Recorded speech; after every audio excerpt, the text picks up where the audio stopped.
Magandang gabi po sa ating lahat. Ako po si Letty Del Rosario. Ako po ang District President ng District 1 ng Manila. Napag-alaman ko po na itong si Gary Kapulong ay maraming taong niloloko.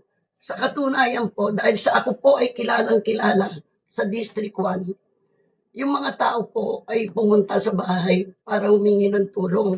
Dahil ito pong mga taong to ay nagbigay ng 600,000 si Attorney Lopez para ipamahagi sa 200 katao na 3K.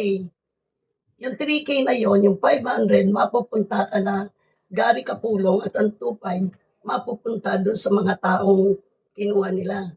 Pero ang nangyari po, pinapila sila simula umaga, inaabot ng gabi, wala pong dumating na pera. Ngayon po, nagreklamo itong mga tao to sa akin, dumulog po sila sa akin dahil alam nila na malapit po ako kay Mayor Alex Lopez at saka sa mga Lopezes. Kaya po ako tumingi ng tulong dito dahil ako po ay isang miyembro din ng Partido Federal ng Pilipinas. Humingi po ako dito kay Supermara ng tulong na tulungan ako para mapagsabihan yung mga tao kasi lumalala na eh.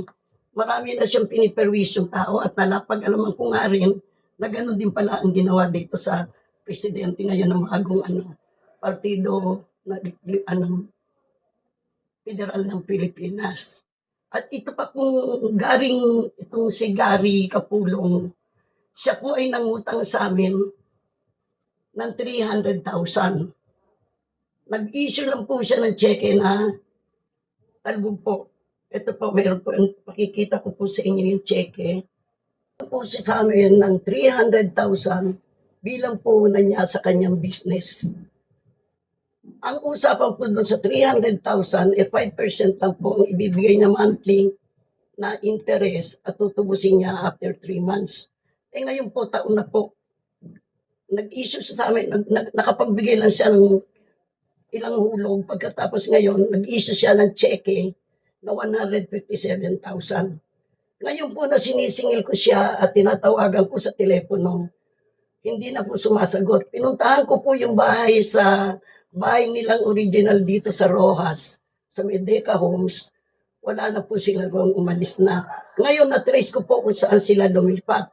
Pinuntahan ko po sa barangay kanina, kaalis lang daw at nagpunta sa NBI. Ang umanap sa akin, yung kanyang asawa na si Marian. Nagtatago na po sila kahit ang daming reklamo na po sa kanila. Kaya gusto ko maging aware sana yung mga tao dahil ito namamayagpag eh.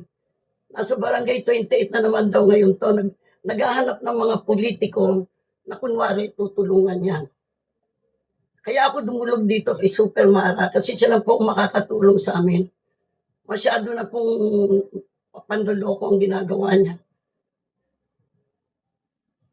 Attorney Lopez, panawagan lang po. Ito po ba ang gusto ninyong maupo sa inyong samahan na nanloloko ng mga tao?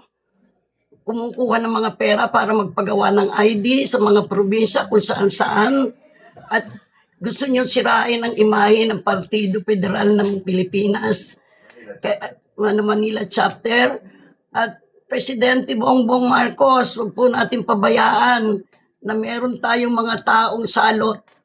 Kailangan po na malipol natin itong mga taong ito para hindi na kumalat ang sa salot sa ating bansa. Panawagan lang po, kung pwedeng makulong na to, marami na itong niloloko eh. Gary Kapulong.